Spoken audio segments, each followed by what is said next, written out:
Today, we're exploring something, well, really personal, how to craft a living space that feels deeply soulful. Relaxing, layered with texture and story. That feeling is key. Exactly. Yep. We've got this fascinating stack of notes here, observations, insights, specifically about designing living rooms, but they're focused less on just filling the space. Right, less about just decorating. Yeah, and more on prioritizing the feeling of the room, the story it tells. The atmosphere it creates. So our mission in this deep dive is to pull out the real heart of these notes. What are the key ideas, the specifics that, unlock what makes a space feel truly soulful? Finding that balance, right? Warmth, sophistication. Simplicity, rich detail, good design, but also, crucially, livability. And importantly, as these notes really emphasize, this isn't just about making a room look pretty for Instagram or something. Well, not at all. It's fundamentally about designing a space that engages all your senses. How it impacts how you actually feel living in it. It's designed to be an experience. An experience, yeah. Okay, let's unpack this. Starting right at the foundation, that connection to the outside, nature. Very important starting point in these notes. They paint this beautiful initial picture, sunlight maybe, streaming through huge floored-ceiling wooden doors. It brings the outdoors right in. You can almost feel it. Lush greenery visible, almost spilling into the room. That image immediately sets a core principle, doesn't it? The room feels like it's breathing with the world outside. Exactly, that sense of openness, connection, it's not accidental, it's deliberate, intentional. And that idea of intention, it seems to flow through everything else described here. Nothing feels random, but, and this is key, it doesn't feel stuffy or over-designed either. No, it's thoughtful. Quiet confidence, maybe. Yeah, I like that. Okay, so building on that nature connection. Right. The walls, they spend a lot of time on walls. They do, and definitely not flat, sterile walls. No, described as being alive, textured, specific mentions like a soft, pretty gray clay finish. Right, or something giving a subtle, almost stone-like surface. And the why behind that texture seems really important. It's not just visual. Not at all, it's sensory. That clay finish, the stone feel, it grounds the design in natural elements. It catches light differently too. Creates shadows, highlights, changes through the day. Exactly, and there's that example of earthy terracotta wrapping a room. You instantly get that feeling of warmth, of being enveloped. So it's about engaging the senses, inviting touch even, making the backdrop itself tactile. Precisely. It sets the stage for everything else. Okay, so you've got this connection to nature, these amazing textured walls. What about the key pieces? The furniture. Sounds like comfort meets curated form. That's a good way to put it. They talk about a designer sofa, but characterized by low, clean lines, maybe a natural wood frame. Upholstered in something soft, like cream or warm beige linen, maybe. That low line is interesting, isn't it? It anchors without dominating. Yeah, it doesn't shout. And they mention contrast, like a chunky accent chair. Yeah, perhaps in a really cozy buckle, that looped, textured yarn. Oh, yeah, very inviting. Yeah. Or maybe a rich, soft sapphire velvet. Something with presence, but again, not loud. And the centerpiece, a coffee table. Mentioned with a sculpted wooden base, maybe an organic stone top.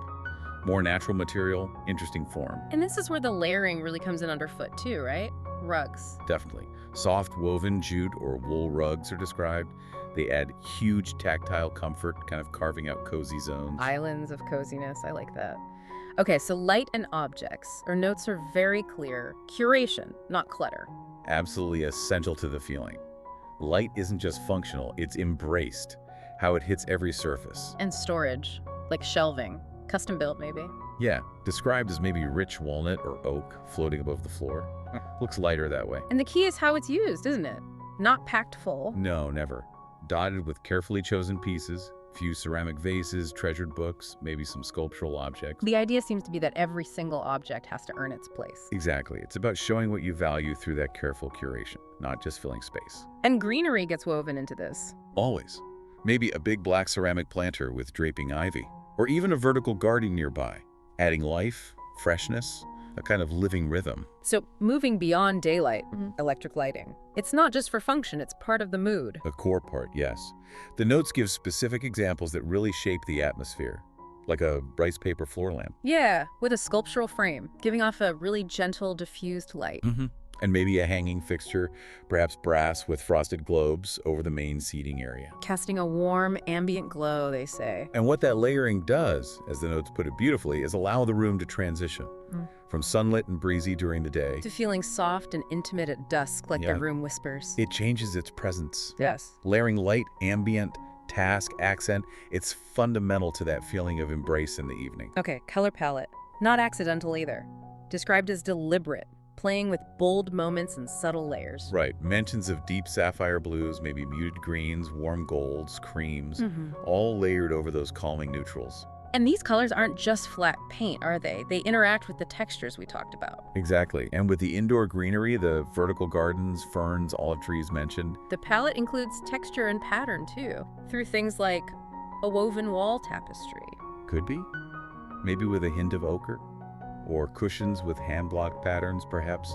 Textured embroideries. It's like a living conversation between the colors, the materials, the plants. Well put. It all works together. Now, the foundation. The floor itself matters just as much. It grounds everything, literally. The notes mention options like matte ceramic patterns, maybe with edges designed to look a bit time-worn. Is it a sense of history, maybe? Perhaps. Or even raw, smooth concrete, that industrial strength contrasting with softer things. And then on top of that foundation, the rug. It's not just covering the floor. No, it defines areas. Carves out a space within a space, as the notes say. A plush area rug creates that layered cocoon feeling. Makes you want to settle in, feel grounded. Thinking about layout, flow, they describe a mix. Built-ins and freestanding pieces. Yes, designed to create movement, but also moments of pause. Like a curved reading bench built under a window. This is where we explore the source material you've shared with us. And today, we're really getting personal. We are. We're looking at designing a bedroom sanctuary. And this is way more than just decoration, right? Oh, absolutely. The material frames it as shaping an entire experience. Yeah, how the room feels, how it serves you day to day. Exactly. It's positioned as this core space for recharge, reflection, and retreat. That's the language used. And importantly, it's not about jumping on the latest trend. No, not at all. It's about making really intentional choices based on the feeling you want, how you want to live in that very personal space. Right. So our mission here is to unpack those key elements for you, straight from the sources. How do you actually create this sanctuary? With the building blocks. Yeah, things like daylight, those designer touches, textures, the whole atmosphere. Okay, let's dive in. So the core idea that just keeps coming up in the material is this potential the bedroom holds. It's far beyond just a place to crash. It's framed as your ultimate sanctuary, your reset zone. And design is the key to unlocking that. It's about actively shaping an experience, engaging your senses. Welcoming that natural light, layering comfort with kind of quiet elegance. It's really about supporting those functions you mentioned: recharge, reflection, retreat. Yeah, making choices that create a room that's not just nice to look at, but, well, beautiful to be in all day long. And the sources seem to say, start with light, specifically natural light. It's huge. Absolutely huge. They paint this picture of waking up, and boom, the room is just bathed in daylight. And here's where it gets really interesting, the architectural bits. They talk about floor-to-ceiling wooden doors and windows. Right. And what's fascinating is how they're presented. They're not just windows. Yeah. They're framed as invitations. Yeah. Pathways almost. For light, air, nature to become part of your actual daily rhythm. Okay, I like that, an invitation. And that connection to the outside, it's meant to be totally seamless. Like doors opening right onto a garden. Exactly. Lush green. The sources mention greenery climbing walls, plants in these handcrafted ceramic pots. Wow. And this phrase really stuck with me. No barrier-only flow between inside and out. So nature isn't just outside the window, it feels like it's kind of bleeding into the room itself. Precisely. It's foundational, not an add-on. It brings that sense of calm, but also, life. Okay, so moving inside from that connection, the room itself. The sources describe it as having this quiet, refined language. Yeah, through the wall treatments, things like textured finishes, brushed stucco maybe in a muted champagne. Or clay-based paints are mentioned too, for warmth. That specific kind of paint gives this really organic, subtle variation. And I love the idea of the walls not just being surfaces. But expressive canvases. Yeah, framing your space, that gives them real weight. Totally. And they even suggest maybe a feature wall behind the bed. Oh yeah, like what? Wood slats, maybe softly curving or just vertical. It adds this sculptural quality. Texture and depth without necessarily needing artwork right there. Exactly. And then underfoot, the flooring. Same intentional approach. Natural materials, right. Wide plank oak, maybe. Yeah. With a satin finish. Or even softly polished concrete. Concrete sounds a bit, well, hard. It can be cool underfoot, yeah. But the sources note how you warm it up visually and tactilely. With textiles. Exactly. That's where the layering is crucial.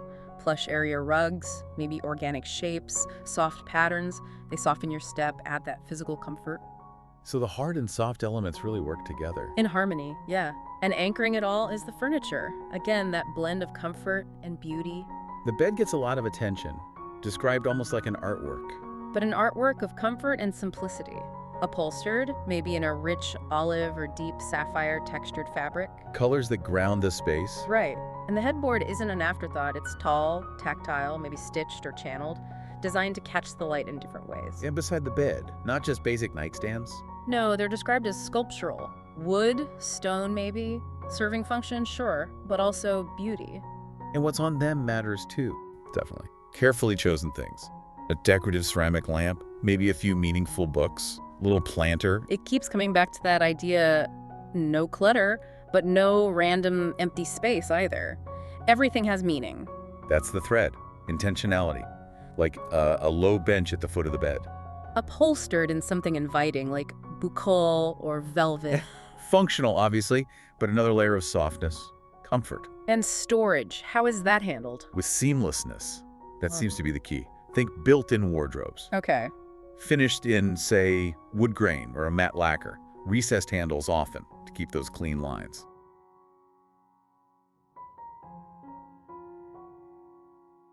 Think about a space in your home, maybe, one that feels less like just another room and more like an escape, a place you go to deliberately feel safe, recharge, just be, that quiet corner. Or maybe it's a whole room set aside for slowing down, maybe getting lost in a good book. Exactly. And that's what this deep dive is about, right? Using the sources we've got here to explore how you actually craft a space like that. Mm-hmm. It's definitely not just about, arranging furniture. It's really digging into the ingredients that turn some random spot into your own personal haven. So our mission, looking at these sources, is to get past just what goes in the room and understand how it makes you feel. What design choices tell your nervous system, okay, you can relax now. Right. The core idea seems to be building a space that feels like permission to pause. You walk in, and there's this immediate sense of calm. You feel supported, even held. That's the feeling we're exploring using these insights. Okay, so let's start with that core concept. The sources really hammer home. It's feeling over function. This space isn't just for sitting. Not at all. The material is super clear on this. It's about creating somewhere deeply personal, emotionally resonant. They actually use the phrase, a soft place to land. I like that. Soft place to land. Yeah. And it implies that every single element, whether it's the wall texture or, a cushion, should add to that feeling of being gently held safe. That idea of being held by a space, it's really compelling. And interestingly, the source material kicks off with light. Why do you think light gets such prime placement? Well, it's presented as fundamental, isn't it? Like it almost defines the space before anything else goes in. Big windows, lots of natural light are key, right? But it's more than just brightness. What's fascinating is how they describe the quality of the light, how it changes through the day, interacts with textures, makes surfaces feel dynamic. Oh yeah, I remember reading that bit, how even shadows, say from plants outside, maybe a vertical garden, can kind of dance across the walls and floors. It makes it feel alive, but in a really quiet way. Exactly that. Alive, but quiet. And then there's the artificial light. It's not just task lighting, it's treated as part of the atmosphere. So layered. Layered. Yeah. And definitely not harsh. Think minimal floor lamps, casting these focused pools of light just where needed. Or maybe pendant lamps that are almost sculptural. Even hidden LEDs, maybe behind shelves, creating a soft glow. It's all about shaping the mood, especially as evening comes. Okay, so from light, which is quite ethereal, let's move to the solid stuff. Walls and floors. How do the sources suggest building that physical foundation to support this held feeling? They really focus on walls having texture, depth, warmth, not just flat paint. What kind of things? Well, specifics like soft clay-based paint and warm neutrals are mentioned, Mm. or maybe slatted wood panels adding a kind of visual rhythm, soft plaster, lime wash finishes, surfaces that make you want to reach out and touch, or at least create visual interest that isn't jarring. I thought the idea of recessed niches was interesting too. Not crammed full, but just holding a few special things. A handmade vase, some old books, a little sculpture. Yes, those little curated moments. They add personality without adding clutter. Right. And then underfoot, the flooring keeps up that focus on, well, tactile richness. Options like smooth polished concrete get a mention. Which sounds cold, but maybe isn't. Okay, let's think about the dining room. For a moment, forget it's just, where we eat.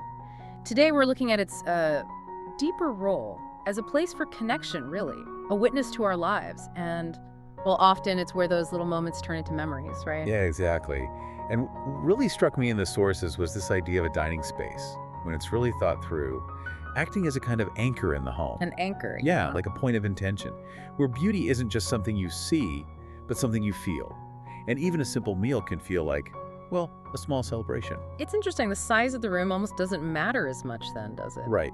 Whether it's huge or just a small corner, it's the feeling it creates and how it connects, how it flows with the rest of your home. So our mission for this deep dive is to really get into this idea of intentional dining room design based on the material we looked at. Let's do it. Okay, let's dive in, starting with something pretty fundamental.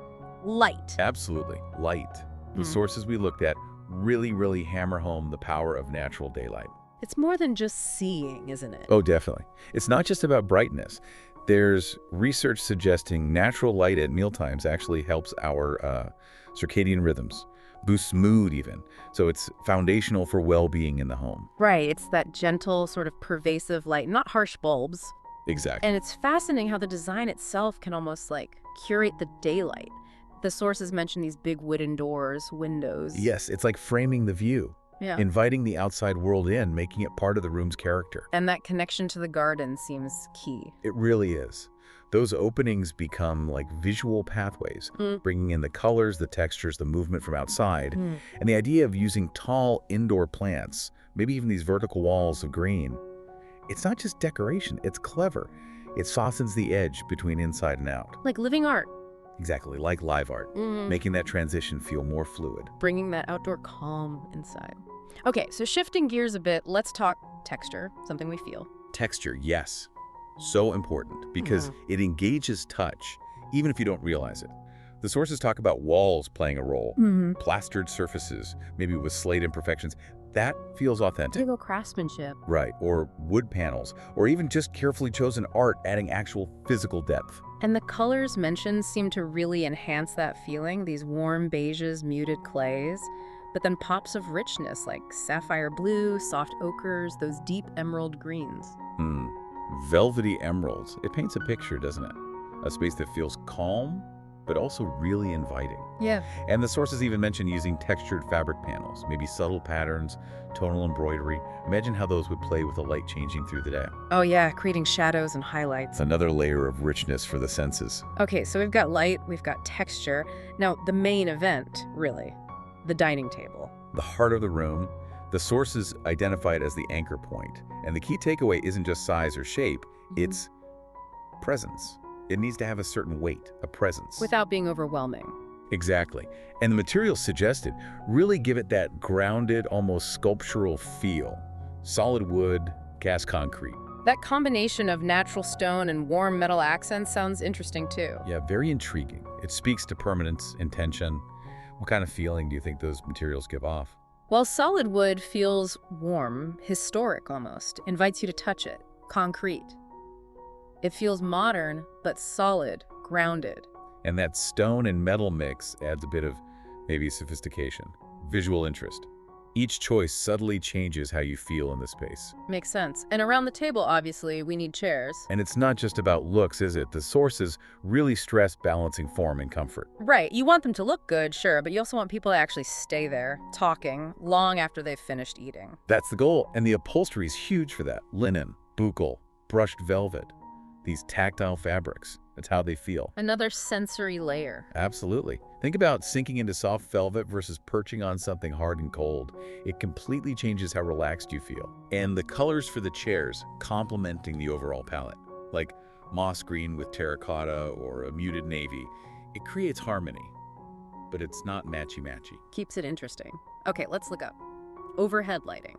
Right. In these intentional dining rooms, overhead lighting seems less about general brightness and more about focus, intimacy. The sources talk about pendant lights as statement pieces. Often made from natural materials. Hand-blown glass, metal, stone, ceramic. Exactly. It's more than just a light bulb.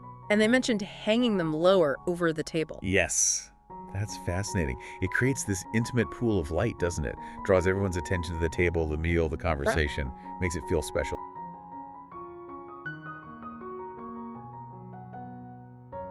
Let's be honest, for most of us, the bathroom is just, well, it's where stuff happens. Functional. Totally functional. Get in, get out. Brush teeth, shower, maybe, a quick escape from the kids or something. Right. But what if we've been missing something? Like, what if this really necessary space could actually be, I don't know, a source of calm, a moment of real rejuvenation?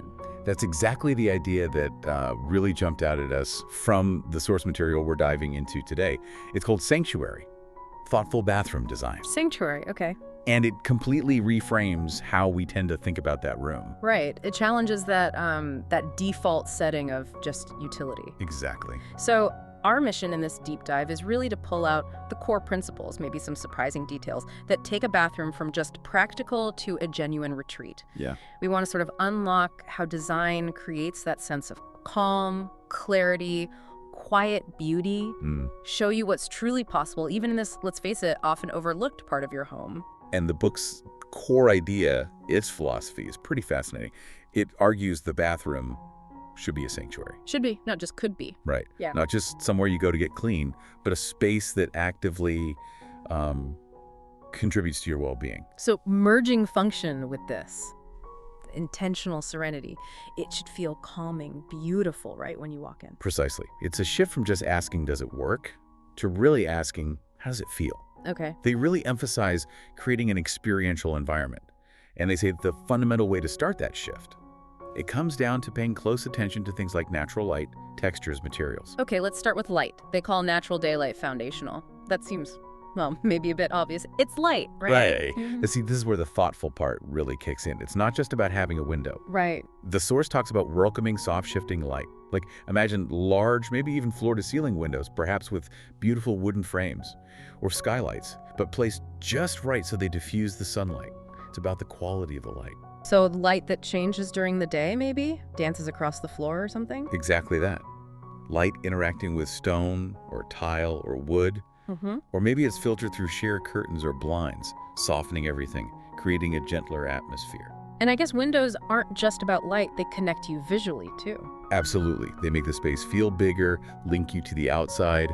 The book points to the power of having, say, a peaceful view, just outside a bit of greenery, some plants, maybe even vines climbing nearby. It takes that very everyday act of being in the bathroom and kind of anchors it in nature. Makes it feel less boxed in, more serene. Okay, so light sets the mood, gives that initial feeling. Once you've got the light right, where does the book say to focus next?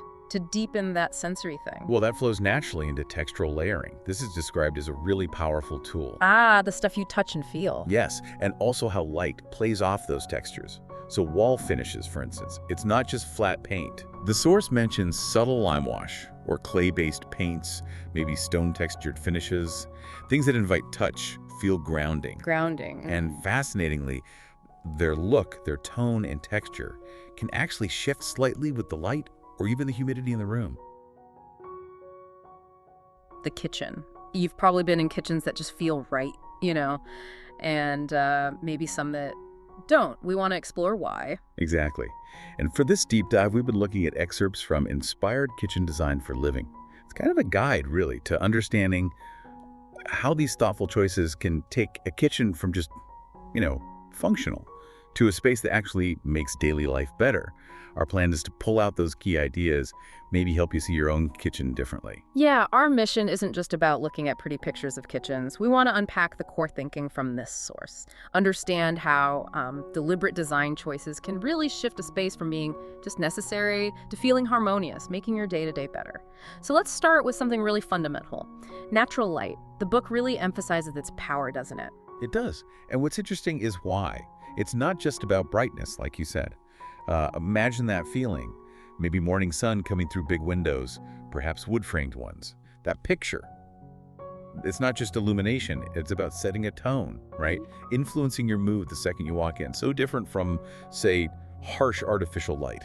Totally. And it's more than just the light itself, it's the connection it fosters. The source talks a lot about that visual link to the outside. Maybe it's a garden view or even just a little courtyard, maybe a vertical planter. It suggests bringing that outdoors in isn't just nice to look at, it hits something deeper. Yeah, if you think about it, it connects to that fundamental human need for nature, biophilia. So by intentionally designing for those views, the kitchen becomes more than just a workspace. It's a place you feel connected to the natural world. A little moment of calm, maybe, in a busy day. How do you think maximizing even a small view might change your own kitchen experience? Yeah. That leads really nicely into the next thing the book gets into, texture. It makes a really strong point that texture adds so much life, so much depth. It's not just visual, is it? It's about how the space feels, engages all your senses. Well, exactly. And think about how different textures create different feelings. The grain of wood that feels warm, grounding, or maybe a matte finish on clay or stone tiles that gives a sense of earthiness, maybe simplicity, even like the slightly uneven glaze on a handmade ceramic tile has that unique touch, tactile quality. The book mentions natural plaster too, very different from drywall. Each choice just adds to the richness, beyond just looking good.